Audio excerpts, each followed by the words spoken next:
En el corazón de fincas olvidadas, donde el polvo sofoca el sol y solo los ecos responden al llamado de los pasillos silenciosos, se encuentra la mansión prohibida de Ignacio Torres Adalid, un nombre que una vez se susurró en los pasillos más oscuros del poder. Tras sus puertas de hierro, los suelos de mármol soportan el peso de secretos jamás revelados, y las paredes lloran con el recuerdo de las decisiones que condenaron a un imperio.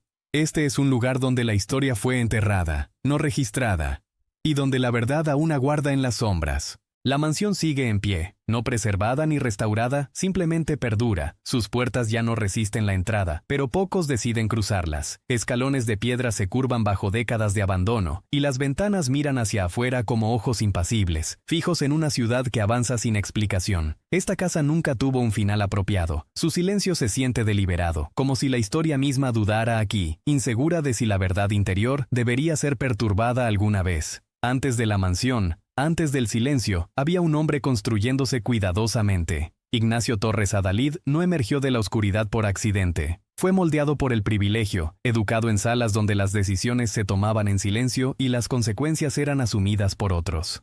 Su nombre apareció pronto en registros financieros y reuniones políticas, siempre vinculado al progreso, el desarrollo, la modernidad. En el papel, fue un constructor de futuros. Sin embargo, quienes se cruzaron en su camino describían algo más frío. Torres Adalid entendía los sistemas como los arquitectos entienden los muros de carga. Sabía exactamente cuánta presión podía soportar la gente antes de derrumbarse. Cultivaba alianzas no por lealtad, sino por dependencia. Cada favor creaba una deuda. Cada presentación cerraba un nuevo círculo a su alrededor. En público, hablaba el lenguaje del orden y la prosperidad. En privado, era paciente, estratégico e implacable. La mansión reflejaría más tarde esta dualidad. Grandes salones de recepción inundados de luz y pasillos intencionadamente estrechos, ocultos y controlados. Incluso en su juventud, los testigos recordaron que prefería las habitaciones con una sola salida. Para Torres Adalid, el poder nunca se trataba de visibilidad.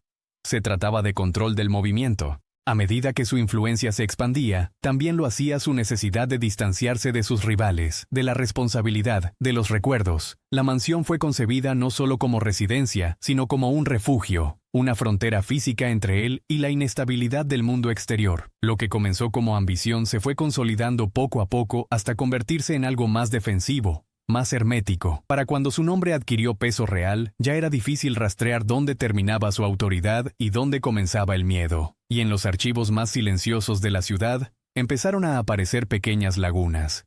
Documentos faltantes, registros alterados, historias que se interrumpían a media frase. Mucho antes de que la mansión se quedara en silencio, el borrado ya había comenzado. La fortuna que levantó la mansión no se anunció con escándalo. Llegó silenciosamente, libro a libro, firma a firma, moviéndose a través de sistemas diseñados para premiar la discreción. Torres Adalid comprendió que la verdadera riqueza rara vez llama la atención cuando se está formando. Se acumula en los márgenes, mediante tierras reclasificadas discretamente, mano de obra barata adquirida, contratos adjudicados sin competencia.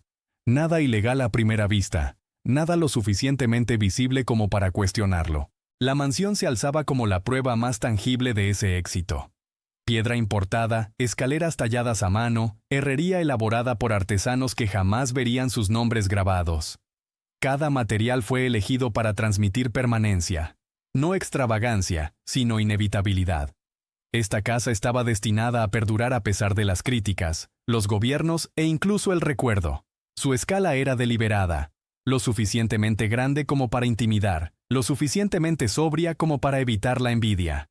Pero bajo los pisos pulidos se alzaban los cimientos, construidos a toda prisa. Los relatos de antiguos trabajadores hablan de plazos incumplidos, de medidas de seguridad ignoradas para cumplir con los horarios, de salarios retrasados sin explicación. El terreno en sí tenía una historia, antes comunal, luego dividida mediante maniobras legales, que pocos lugareños comprendían del todo. El progreso, les decían, requería sacrificio. La mansión se convirtió en la recompensa visible de pérdidas invisibles.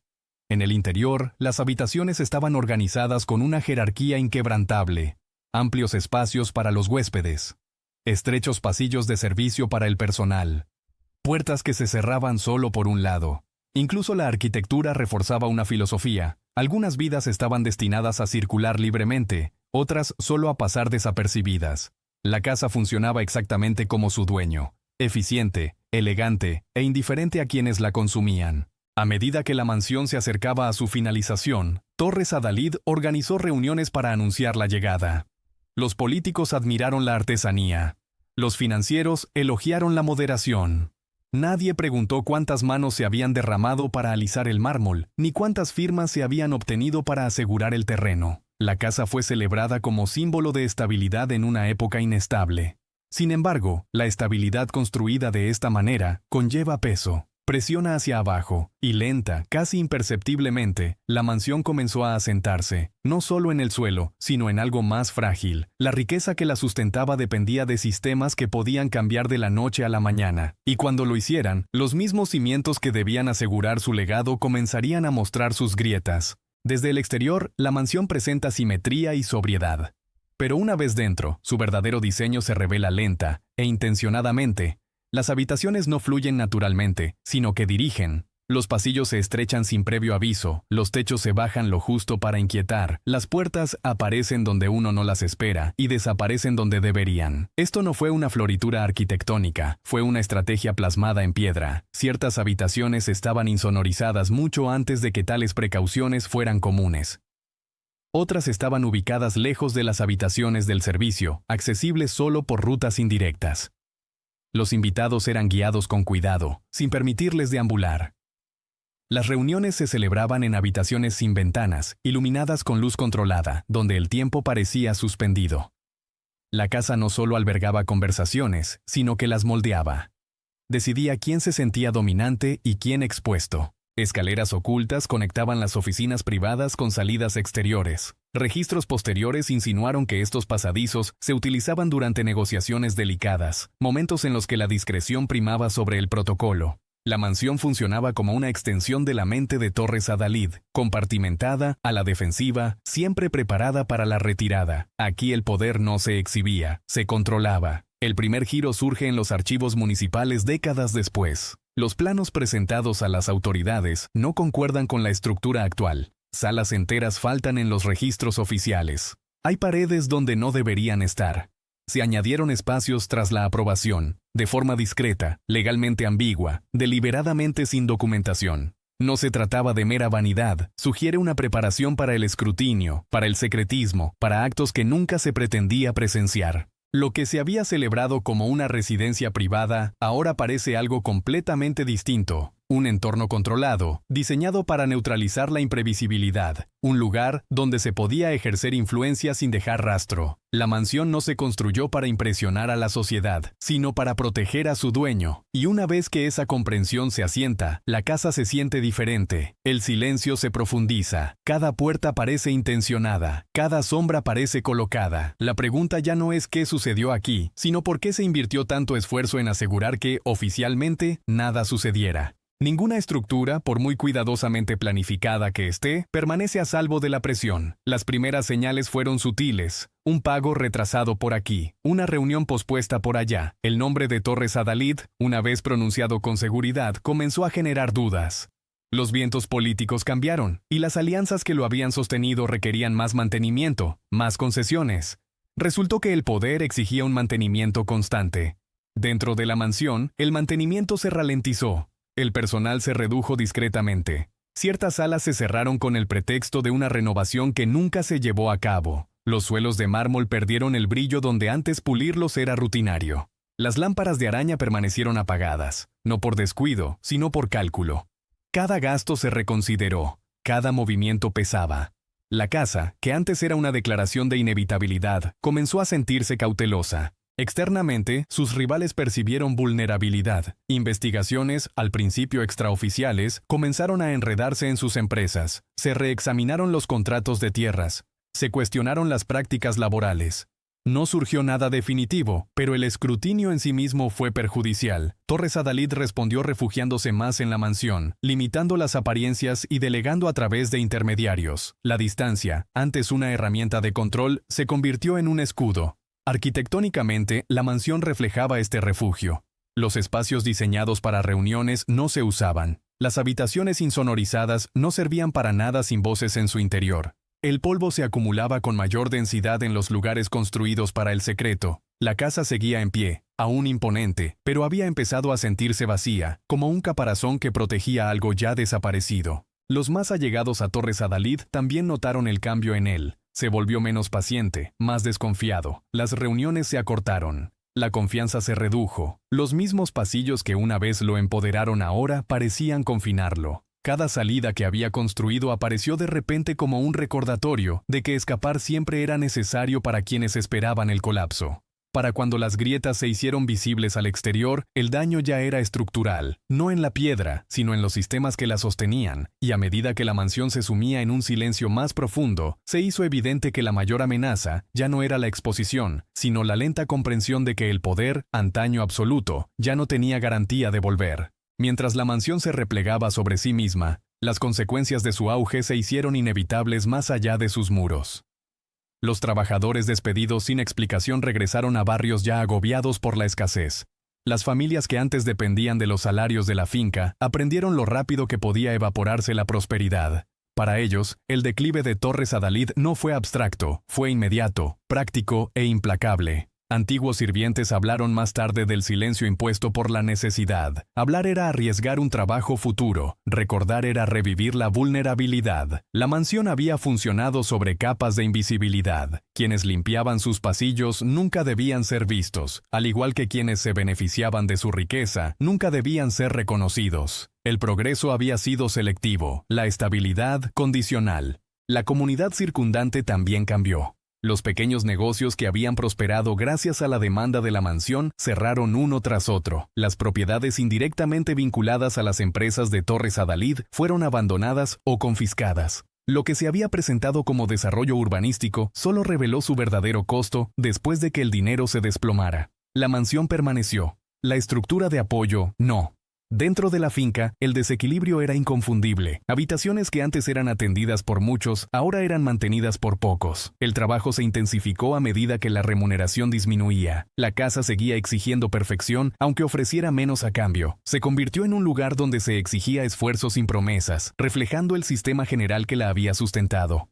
Esta era la violencia silenciosa del poder. No repentina ni dramática, sino acumulativa. Cada decisión desplazaba la responsabilidad hacia abajo. Cada silencio protegía a quienes estaban por encima. Para cuando se hablaba de la mansión con resentimiento en lugar de admiración, el daño ya se había extendido sin remedio. Antes de continuar, consideremos lo siguiente. Cuando los monumentos al poder se derrumban, ¿quién soporta realmente el peso de su caída? ¿Los nombres grabados en la historia o las vidas borradas bajo ellos? Mucho antes de cualquier ajuste de cuentas oficial, la mansión comenzó a forjarse una reputación de la que no podía escapar. No acusaciones, esas habrían requerido pruebas, sino rumores. Historias intercambiadas en voz baja, siempre incompletas, siempre cautelosas. Entregas que llegaban a deshoras.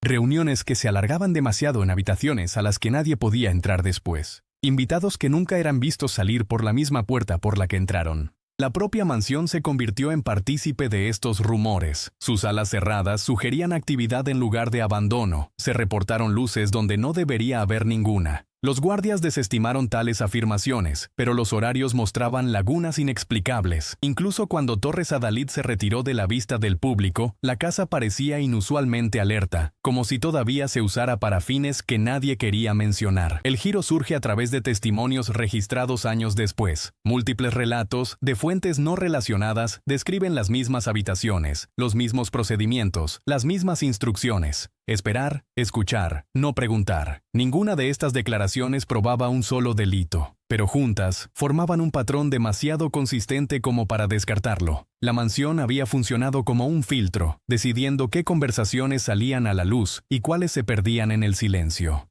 Los funcionarios locales negaron tener conocimiento, pero los documentos muestran que las inusuales protecciones urbanísticas se extendieron mucho después de que la urbanización dejara de contribuir económicamente. Las quejas de los vecinos desaparecieron. Las inspecciones se pospusieron indefinidamente. La casa, aunque cada vez más aislada, permaneció intocable. La influencia persistió incluso cuando la visibilidad se desvaneció. Lo que cambió fue la percepción. La admiración se convirtió en cautela, se rechazaron invitaciones, las relaciones se cortaron discretamente. La mansión ya no se consideraba poderosa, sino peligrosa, no por lo comprobado, sino por lo irrefutable.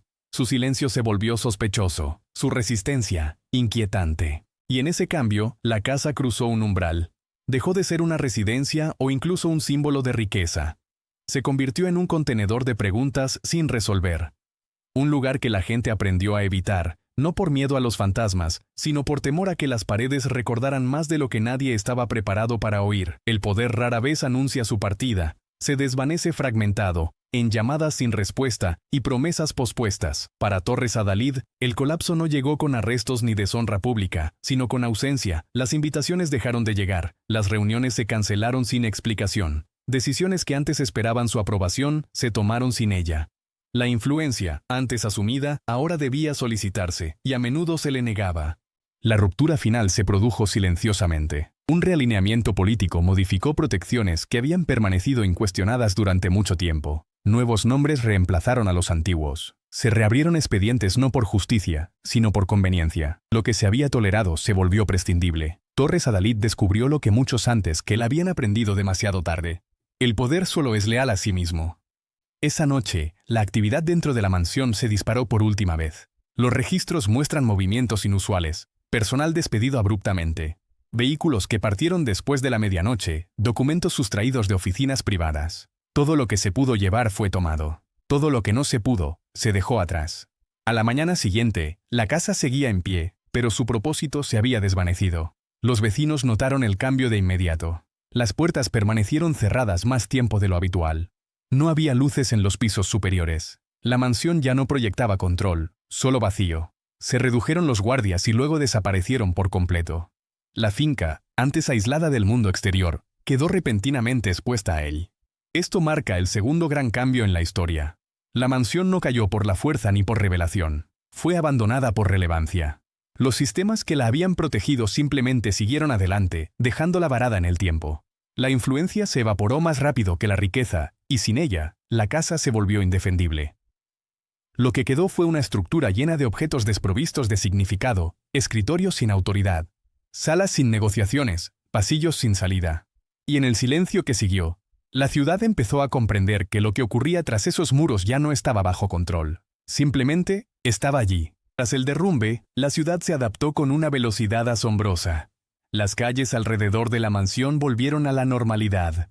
Abrieron nuevos negocios, nuevos nombres dominaban las conversaciones. La finca, antes inevitable, se convirtió en algo a lo que la gente hacía referencia indirectamente, si acaso. El silencio resultó más eficaz que la confrontación. Olvidar requería menos esfuerzo que comprender. Oficialmente, no había nada que investigar. No se habían presentado cargos. No se había emitido ningún veredicto. La ausencia de conclusiones permitió que las instituciones avanzaran sin problemas. Los registros se archivaron, no se examinaron. La mansión fue reclasificada. Su estatus se redujo al de una reliquia incómoda, propiedad privada, inactiva, irrelevante. La narrativa de progreso de la ciudad permaneció intacta. Sin embargo, la evasión tiene su forma. Los taxistas modificaban sus rutas sin dar explicaciones. Los anuncios inmobiliarios cercanos presentaban lagunas inusuales en su historial de valoración. Los profesores omitían ciertos nombres al relatar la historia local. La mansión existía en un espacio negativo, definido no por lo que se decía de ella, sino por lo que se omitía cuidadosamente. Para los residentes que recordaban su influencia, el silencio parecía negociado.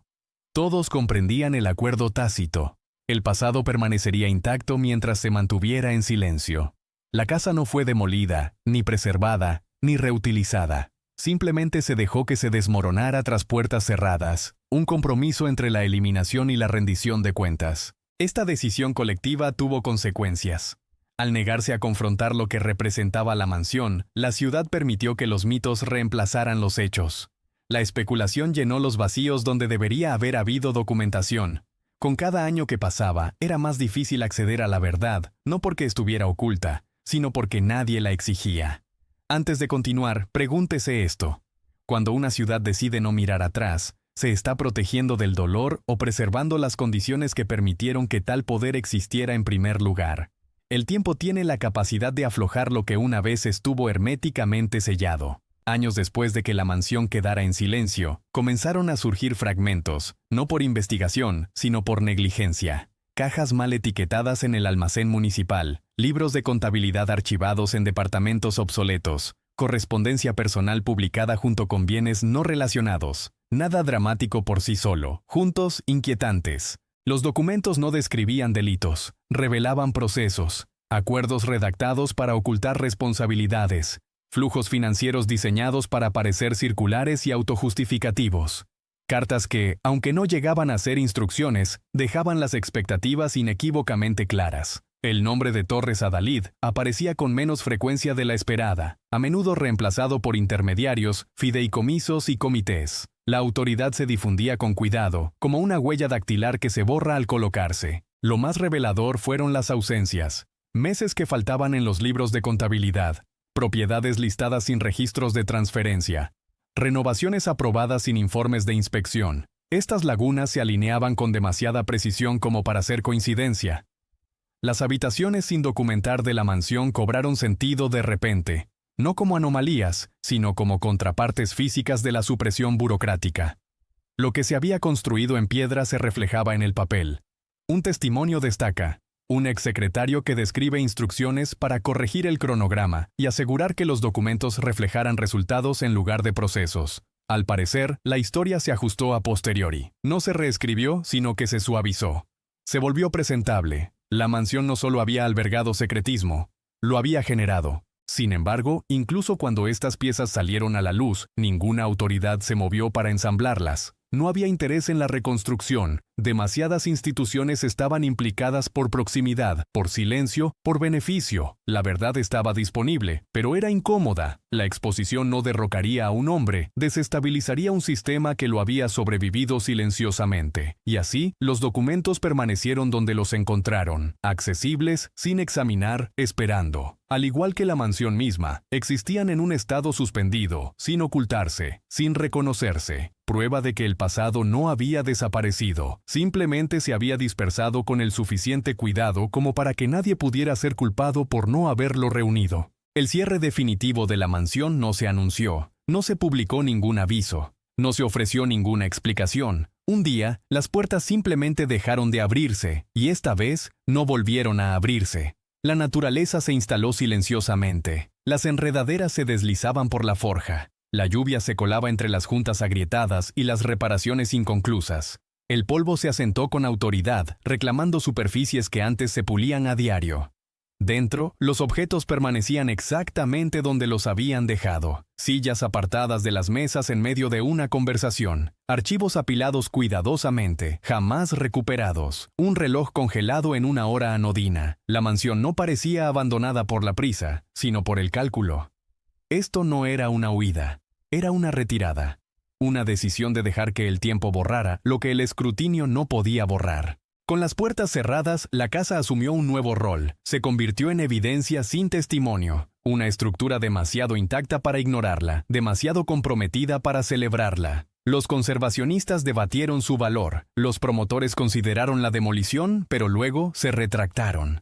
La propiedad pasó por las sombras legales, los fideicomisos se disolvieron, las reclamaciones se aplazaron, la responsabilidad se diluyó hasta que nadie quedó obligado a actuar. Los lugareños comenzaron a referirse a ello indirectamente. Ese lugar, la antigua finca, el que no tocas los niños crecieron conociendo su contorno sin saber su nombre. El poder de la mansión cambió de nuevo, no por influencia, sino por inquietud. Se resistió a ser reutilizada porque nadie se ponía de acuerdo sobre lo que realmente había sido. Y así esperó. Las estaciones transcurrían a través de las ventanas rotas. La ciudad se expandía a su alrededor, con cuidado y respetuosa distancia. Lo que quedaba tras las puertas no era solo un edificio, sino un peso sin resolver. La casa había sobrevivido a su dueño, su época y su protección. Ahora, se alzaba como una pregunta que nadie había decidido aún cómo formular. Porque abrir las puertas de nuevo requeriría más que llaves, requeriría memoria. La designación llegó discretamente, oculta tras un lenguaje administrativo que desalentaba la curiosidad. La mansión ya no se describía como abandonada ni como histórica. Era restringido acceso limitado, registros sellados bajo justificaciones vagas, responsabilidad, seguridad, propiedad no resuelta. En teoría, era un procedimiento. En la práctica, era una prohibición. Este es el tercer punto de inflexión. La casa no fue prohibida por su inestabilidad. Los ingenieros confirmaron posteriormente que su estructura se mantenía sólida. No era peligrosa debido al deterioro. Lo que la hacía intocable eran las implicaciones. Cualquier intento serio de restaurar, catalogar o reutilizar la mansión requeriría un inventario de habitaciones, documentos y modificaciones que nunca se aprobaron formalmente. La casa no podía abrirse sin reabrir las preguntas. Los funcionarios evitaron el tema con una neutralidad ensayada. Los comités de preservación se estancaron indefinidamente. Las propuestas de financiación desaparecieron a mitad de la revisión. La mansión se encontraba en un limbo legal diseñado para agotar la iniciativa. Quienes presionaron demasiado se encontraron con permisos retrasados, carreras complicadas y reputaciones silenciosamente deterioradas. El sistema había aprendido de los métodos de Torres Adalid. El silencio seguía siendo efectivo. En el interior, la mansión seguía degradándose, pero de forma selectiva. Las habitaciones sin documentar permanecieron intactas durante más tiempo, selladas, intactas, como protegidas por la propia negligencia. La ironía era inconfundible. Los espacios construidos para evitar el escrutinio eran ahora la razón por la que este era imposible. La arquitectura había triunfado donde la influencia ya no podía. La etiqueta de prohibido transformó la percepción pública. La curiosidad se agudizó, pero la acción se paralizó. La casa se volvió peligrosa no por lo que amenazaba con revelar, sino por quienes podrían verse implicados si lo hiciera. El precio de la verdad había aumentado con el tiempo. De esta manera, la mansión cumplió su función final. Ya no necesitaba guardias ni poder. La burocracia la protegía, el miedo la mantenía, y mientras las puertas permanecieran cerradas, el pasado permaneció fragmentado, contenido entre muros diseñados, desde el principio, para contener más de lo que la piedra jamás podría contener. En los últimos años, el interés por la mansión ha regresado, no como fascinación, sino como insistencia. Periodistas, historiadores y conservacionistas han comenzado a hacer preguntas que antes se consideraban descorteses. No es lo que sucedió allí, pero ¿por qué se dedicó tanto esfuerzo a garantizar que nadie lo supiera por completo? El silencio de la mansión se ha convertido en su característica más ruidosa. Los intentos de acceder al sitio siguen un patrón familiar. Se reconocen las solicitudes, luego se retrasan. Permisos concedidos en teoría, denegados en la práctica. Quienes logran entrar describen brevemente la misma sensación. Un edificio en pausa, nada preparado, nada retirado para su exhibición. Solo habitaciones esperando ser comprendidas y pasillos que parecen resistirse a cualquier explicación. Los archivos digitales han complicado el borrado. Los documentos escaneados conectan patrones que antes estaban aislados. Las antiguas decisiones de zonificación se alinean con las barreras legales modernas. Los nombres se repiten a lo largo de décadas en lugares inesperados. La mansión empieza a parecer menos una anomalía y más un nodo, un punto en una red que aún configura el presente de la ciudad. Lo que preocupa a los funcionarios no es la acusación, sino la continuidad. Los sistemas que permitieron la existencia de la mansión no han desaparecido. Han evolucionado. La influencia aún se transmite a través de intermediarios. La responsabilidad aún se diluye entre comités. La casa, en este sentido, es incómodamente actual. Antes de continuar, consideremos esto. Si confrontar la verdad amenaza la estabilidad actual, ¿preservarla justifica dejar la historia sin resolver? ¿O garantiza que se repita con nuevos nombres? Cuanto más tiempo permanece la mansión, menos pertenece a Ignacio Torres Adalid y más a las preguntas que dejó. Su legado ya no se mide en riqueza ni influencia, sino en distorsión. Alteró registros, desvió la rendición de cuentas y enseñó a las instituciones a sobrevivir sin transparencia. Mucho después de la desaparición de su dueño, sus métodos perduraron. Su influencia se puede rastrear indirectamente, en leyes redactadas con deliberada vaguedad, en desarrollos aprobados sin explicación pública, en comités diseñados para retrasar en lugar de decidir. La mansión no creó estas prácticas, pero demostró su eficacia al combinarlas con la arquitectura, la burocracia y la paciencia. El poder aprendió a ocultarse a simple vista. Para los historiadores, la casa representa una continuidad poco común. La mayoría de los símbolos del exceso se destruyen o se conservan. Esta no fue ninguna de las dos cosas. Su supervivencia en el limbo expone una verdad incómoda. Las sociedades a menudo prefieren monumentos sin resolver a culpas resueltas. La mansión permanece porque eliminarla requeriría claridad, y la claridad asignaría responsabilidades. Las generaciones más jóvenes, liberadas de la proximidad, ven la finca de otra manera, no como una amenaza, sino como una evidencia. Para ellas, la mansión es una incógnita que se impone en el paisaje. ¿Por qué este lugar permanece intacto? ¿Quién se beneficia de su silencio? Su curiosidad indica un cambio.